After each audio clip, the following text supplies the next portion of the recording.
ધીમલા ગાંધી ઉચ્ચતર કેળવણી મંડળ સંચાલિત Shri M K Shah Lathiwala science college મોડાસાથી હું Mittal Patel, assistant professor of physics.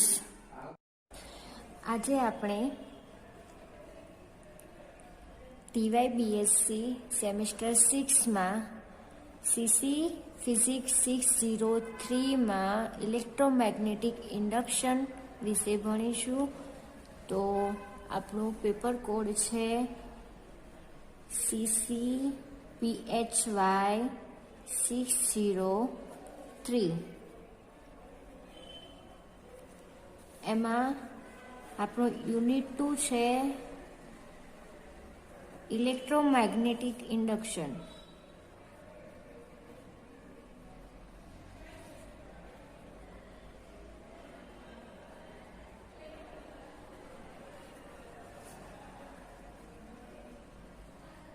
એટલે કે વિદ્યુત ચુંબકીય પ્રેરણ.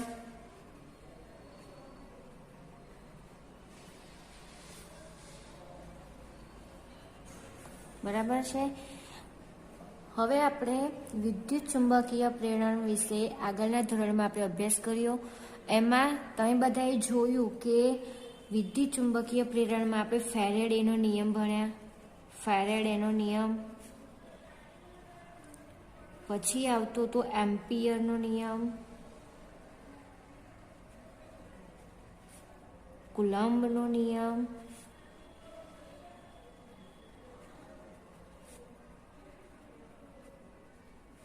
પછી આવતું હતું લોરેન્ટ્ઝ ગોઝ,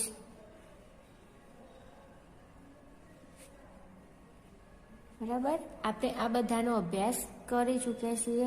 તો એ જ પ્રમાણે આ બધા નિયમોને અનુસરીને આપણે આગળ 1 by 1 થિયરીઓ આપણે જોઈએ. એમાં પહેલી થિયરી છે વિદ્યુત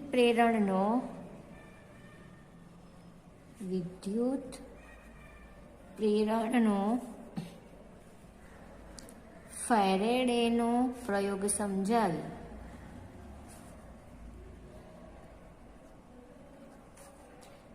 તેનો નિયમ લખો અને આ નિયમ સાર્વત્રિક નિયમ તરીકે કેમ ઓળખાય છે?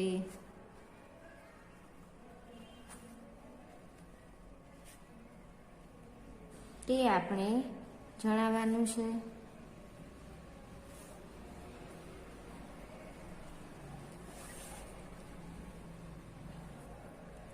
તો હવે ઈસવીસન 1831માં માઇકલ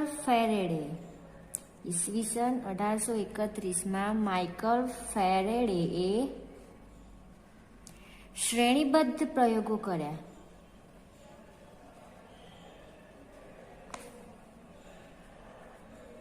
બરાબર છે.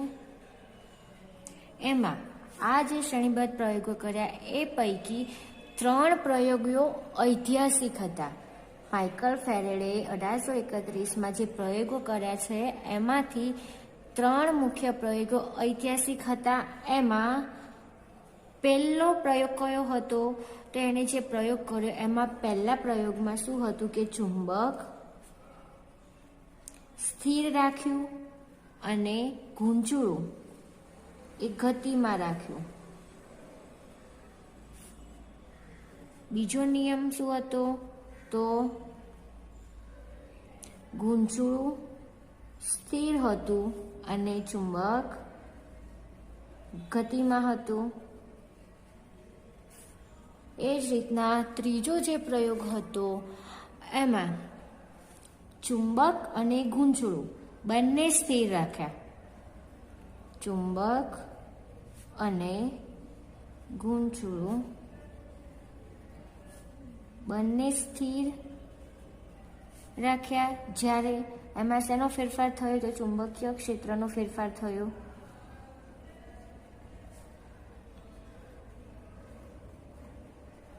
બરાબર છે. તો આ 3 પ્રયોગો આપણે 1 by 1 જોઈએ. તો પહેલો કયો છે કે ચુંબક સ્થિર રાખ્યું અને ગૂંચળું ગતિમાં રાખ્યું. તો એ પ્રમાણે આપણે એના પર આપણે એક ફિગર ડ્રો કરીએ કે ભાઈ એક વાહક ગૂંચળું છે એને બી જેટલા ચુંબકીય ક્ષેત્રમાં મૂકવાનું છે. એક વાહક ગૂંચળું છે એને બી જેટલા ચુંબકીય ક્ષેત્રમાં મૂકવાનું છે.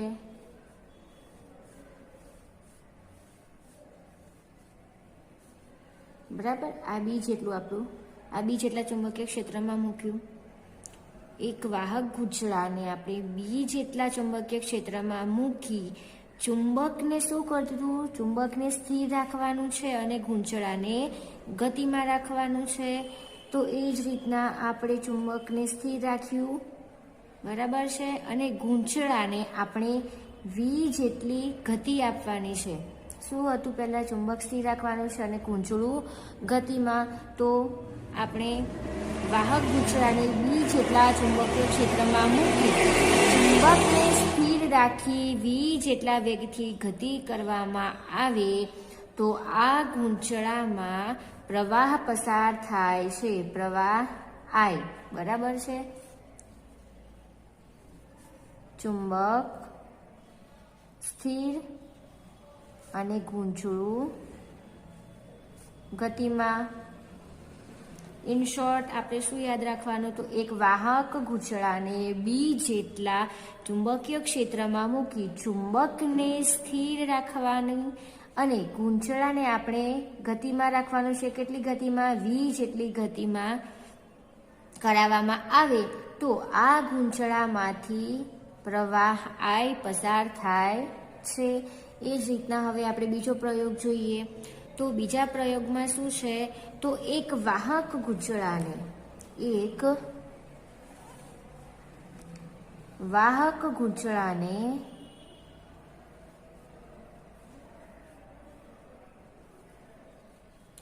બી જેટલા ચુંબકીય ક્ષેત્રમાં મૂકી એક વાહક ગૂંચળાને બી જેટલા ચુંબકીય ક્ષેત્રમાં મૂકી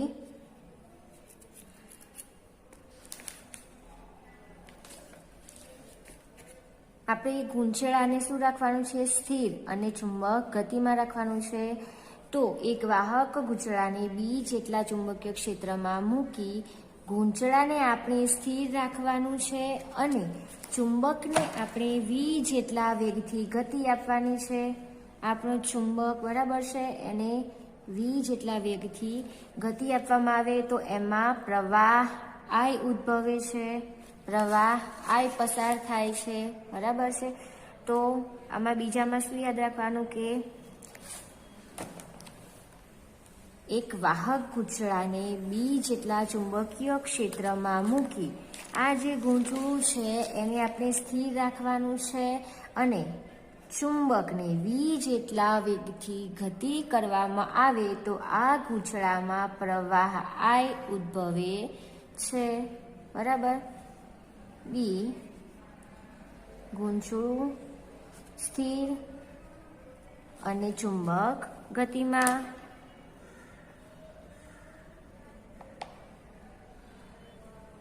બરાબર છે. એ જ રીતના આપણે હવે ત્રીજા પ્રયોગ પર ફોકસ કરીએ. તો ત્રીજો પ્રયોગ શું હતો?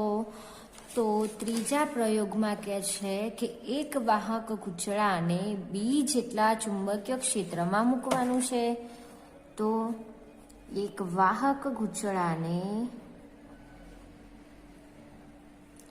બી જેટલા ચુંબકીય ક્ષેત્રમાં મૂકી અને ગૂંચળું અને આ જે ચુંબક છે, ગૂંચળું અને ચુંબક બંનેને આપણે સ્થિર રાખીએ તો કોઈ પણ રીતે ચુંબકીય ક્ષેત્રમાં ફેરફાર કરવામાં આવે તો ગૂંચળામાં પ્રવાહ ઉદ્ભવે છે. શું યાદ રાખવાનું આમાં? કે ચુંબક અને ગૂંચળું સ્થિર રાખવામાં આવે અને ચુંબકીય ક્ષેત્રમાં ફેરફાર કરવાનો છે. બરાબર. તો ત્રીજા પ્રયોગમાં એક વાહક ગૂંચળાને બી જેટલા ચુંબકીય ક્ષેત્રમાં મૂકી ગૂંચળું અને આ જે ચુંબક છે એ બંનેને આપણે સ્થિર રાખવાનું છે અને કોઈ પણ રીતે ચુંબકીય ક્ષેત્રમાં ફેરફાર કરવામાં આવે. ચુંબકીય ક્ષેત્રમાં ફેરફાર કરવામાં આવે તો ગૂંચળામાં પ્રવાહ ઉદ્ભવે છે.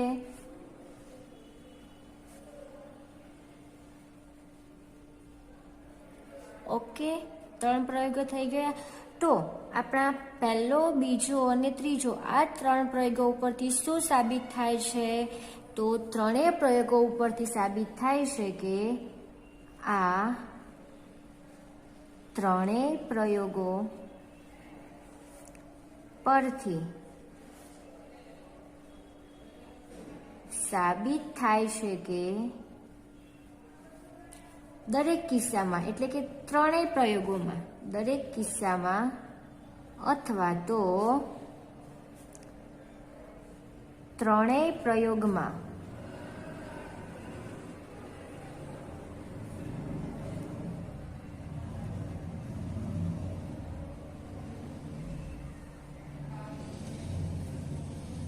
વાહક પર ચુંબકીય ક્ષેત્રનો ફેરફાર થતા ચુંબકીય ક્ષેત્રનો ફેરફાર થતા પ્રેરિત પ્રવાહ મળે છે. શું ધ્યાનમાં રાખવાનું કે આ ત્રણેય પ્રયોગો પરથી શું સાબિત થયું? કે આ ત્રણેય પ્રયોગો પરથી એ સાબિત થયું કે 3 પ્રયોગમાં વાહક પર ચુંબકીય ક્ષેત્રનો આપણે ફેરફાર કરીએ તો શું મળે છે? લાસ્ટમાં આપણે ત્રણેયમાં પ્રેરિત પ્રવાહ. 3 પ્રયોગોમાં આપણને પ્રવાહ ઉત્પન્ન થાય છે. ઓકે, તો આમ ગૂંચળા સાથે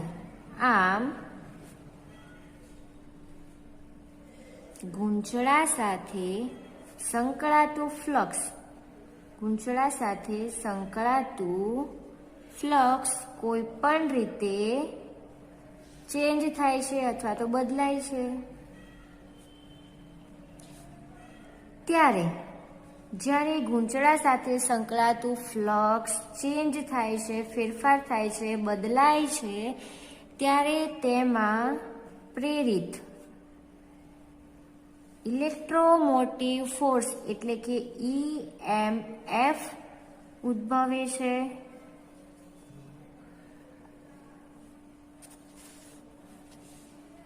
જે ફ્લક્સના ફેરફારના હવે આ જે EMF શેના કારણે ઉદ્ભવ્યું? તો પહેલા શું કીધું કે ગૂંચળા સાથે સંકળાતું ફ્લક્સ કોઈ પણ રીતે બદલાય છે. હવે આપણો ફ્લક્સ ચેન્જ થયું એના કારણે આપણને શું મળે છે? પ્રેરિત EMF ઉદ્ભવે છે. બરાબર. તો આ જ રીતના ઘણા બધા એક્સપેરિમેન્ટ દ્વારા ફેરેડેએ સાબિત કર્યું કે હવે આ રીતના ઘણા બધા પ્રયોગો સાબિત કર્યા. બરાબર. એના ઉપરથી ફેરેડેએ એને પોતાનો એક નિયમ બનાવ્યો. જે શું છે એનો નિયમ? કે વાહકમાં ઉદ્ભવતું વીજ ચાલક બળ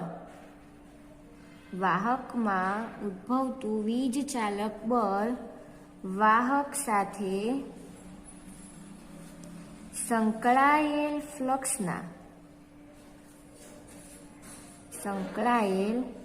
ફ્લક્સના ફેરફારના સમયદરના સમપ્રમાણમાં હોય છે.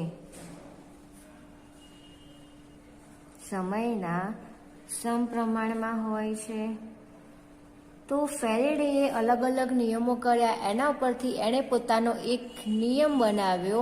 તો એ નિયમ શું છે? કે વાહકમાં ઉદ્ભવતું વીજ ચાલક બળ એ વાહક સાથે સંકળાયેલ ફ્લક્સના ફેરફારના સમયદરના સમપ્રમાણમાં હોય છે.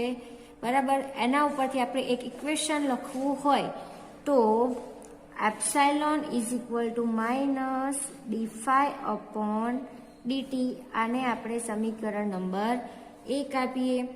તો હવે આ જે આપણે ઇક્વેશન લખ્યું એમાં તમે જોયું કે ડીફાઈ અપોન ડીટી આની આગળ માઇનસનું સાઇન છે, બરાબર. તો આ જે માઇનસનું સાઇન છે શેના કારણે છે? તો લેન્ઝનો નિયમ છે એના પ્રમાણે આપણે ડીફાઈ અપોન ડીટીની આગળ આપણે માઇનસની નિશાની મૂકેલી છે. તો આપણે અહીંયા નોટ ડાઉન કરીશું કે વેર માઇનસ સાઇન એટલે કે ઋણ નિશાની એ લેન્ઝના નિયમ પ્રમાણે છે. લેન્ઝના નિયમ પ્રમાણે છે.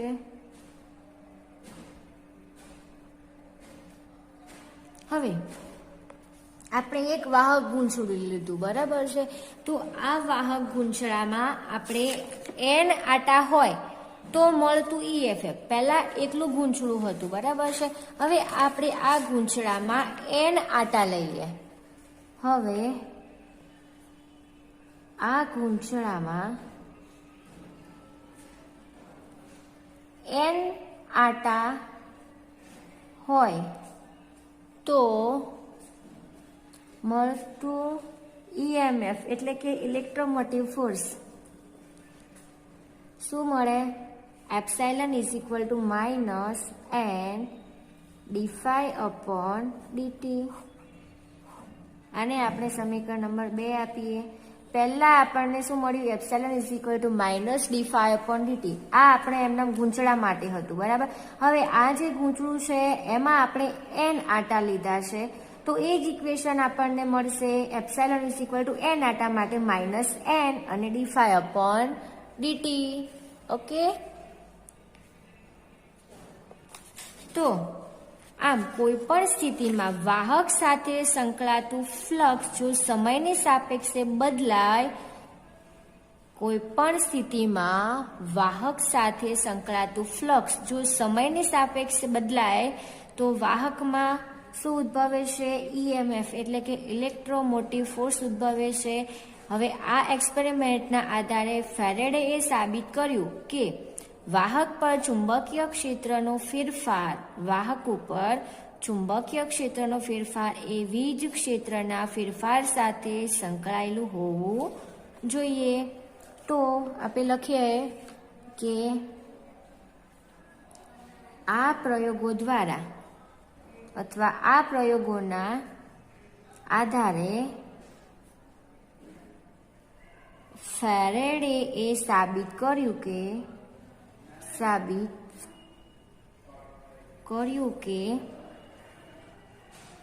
વાહક ઉપર ચુંબકીય ક્ષેત્રનો ફેરફાર, વાહક ઉપર ચુંબકીય ક્ષેત્રનો ફેરફાર એ વીજ ક્ષેત્રના ફેરફાર સાથે સંકળાયેલ હોવું જોઈએ. વીજ ક્ષેત્રના ફેરફાર સાથે સંકળાયેલું હોવું જોઈએ.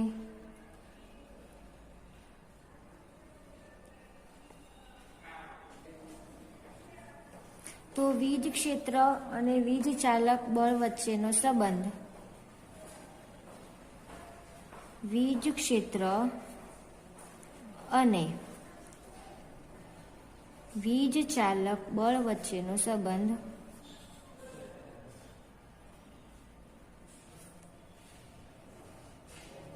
આપણે દર્શાવવું હોય તો એપ્સાઇલન ઇઝ ઇક્વલ ટુ સંકલન EdL is equal to minus d phi upon dt. અને આપણે સમીકરણ નંબર 3 આપીએ. હવે જો વીજ ક્ષેત્ર એ ચુંબકીય ક્ષેત્ર ઉપર આધારિત હોય તો, જો વીજ ક્ષેત્ર એ ચુંબકીય ક્ષેત્ર પર આધારિત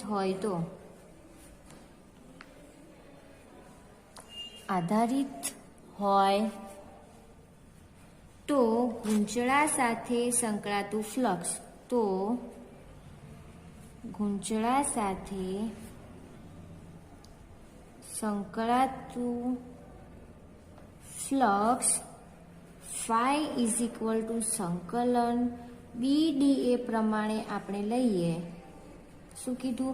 જો વીજ ક્ષેત્ર એ ચુંબકીય ક્ષેત્ર ઉપર આધારિત હોય તો ખૂંચડા સાથે સંકળાતું ફ્લક્સ ફાઈ, ફ્લક્સને આપણે ફાઈ આપણે દર્શાવીએ તો flux phi is equal to સંકલન BDA પ્રમાણે આપણે વીજ ચાલક બળ લઈએ તો માટે સંકલન આપણું આ બંધ સંકલન લઈએ. EDL is equal to minus d∅/dt એની જગ્યાએ નાના પ્રમાણમાં dl/dt લઈએ અને આપણું શું હતું આ ફ્લક્સ સંકલન BDA. તો માટે